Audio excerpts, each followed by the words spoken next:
Hello, Augies Worldwide. I'm Dave Kassler, amateur radio call sign KE0OG, here with another episode of Ask Dave. Today's question comes to us from Mike Radzicki, K1WPI. And he has an interesting situation that I would love to have. Before we jump in and answer this question, I'd like to spend just a moment thanking David Cadell, who is a recent patron. And you too can become a patron by going to patreon.com and signing up there for something that works for you. Now, let's go back and answer this question. On his property are three 35-foot telephone poles. Now, what they are there for is to hold up some golf netting for a golf driving range. And there are lights atop the cables, and there's steel cables between the poles to hold up the netting and so on. He would like to mount some antennas on top of these poles, and I don't blame him. So I think he's not going to have a problem. He says he's currently working on the Amateur Extra course, and I sure hope that that works for you.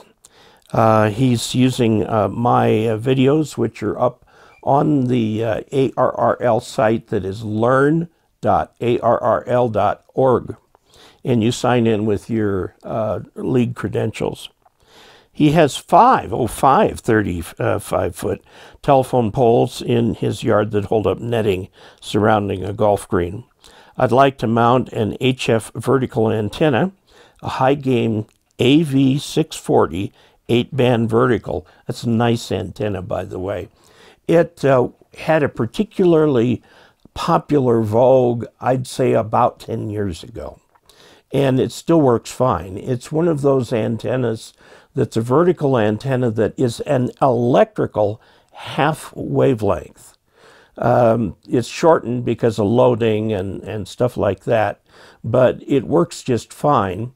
Now, there are not radials for this antenna, but there are, however, some counterpoises that stick out from the bottom.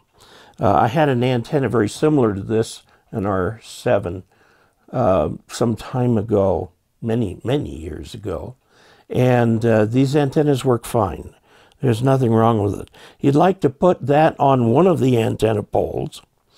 On a second pole, he'd like to put a diamond 2-meter, 70-centimeter dual-band high-performance gain vertical base station antenna.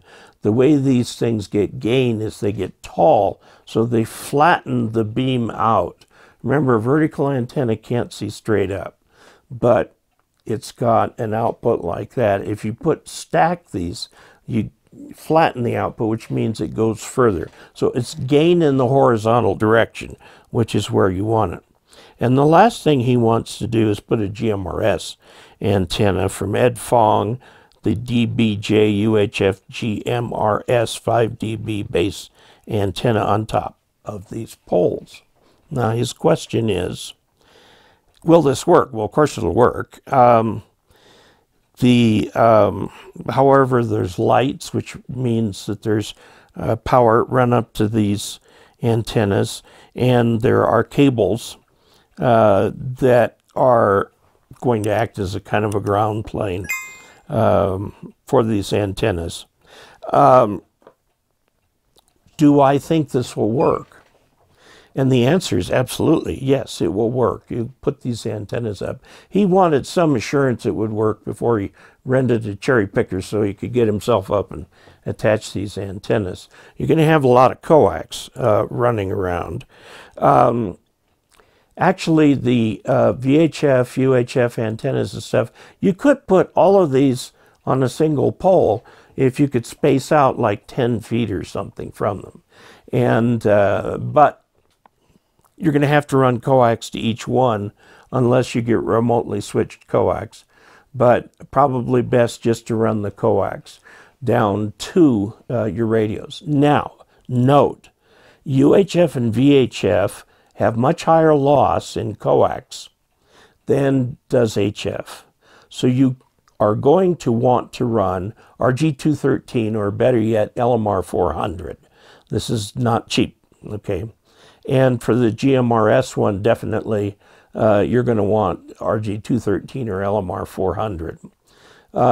Now, I believe that the AV640 has a watt limit on how much you could put out. If that's the case, you could run RG8X and save a little money on coax. But to be on the safe side, since it's hard to get up there, go ahead and run LMR 400 for these. That's a lot of LMR 400. You could bring the wires, if you've got 3 poles here, bring them down to the pole that's closest to your house, put in a remotely controlled switch there, run a single piece of coax back to your house. You could save a lot of money on the coax, probably enough to pay for the switch. If you were mounting them all on the same pole, then you could put the switch up at the top of the pole. And but they are a mechanical device and could run into trouble. Now, since you've got these things pretty high in the air, I would recommend that at the base of each pole, you run a ground rod. And then you get a lightning arrestor like the Alpha Delta. I recommend the Alpha Delta simply because I'm more familiar with them than I am with others. There's Alpha Delta, Morgan, and Polyphaser are the big 3. I use Alpha Delta because I'm familiar with one. I'm going to do a video on one of those on the ARRL website. Now, so at the bottom, and then run those cables to the house, and then do that ground rod thing again, right where the cables enter the house, with the lightning arresters there, okay? And then use the standard grounding techniques inside your house for the radios themselves. And they'll be pretty well protected at that point. Of course, nothing will be a guarantee in the event of a direct strike.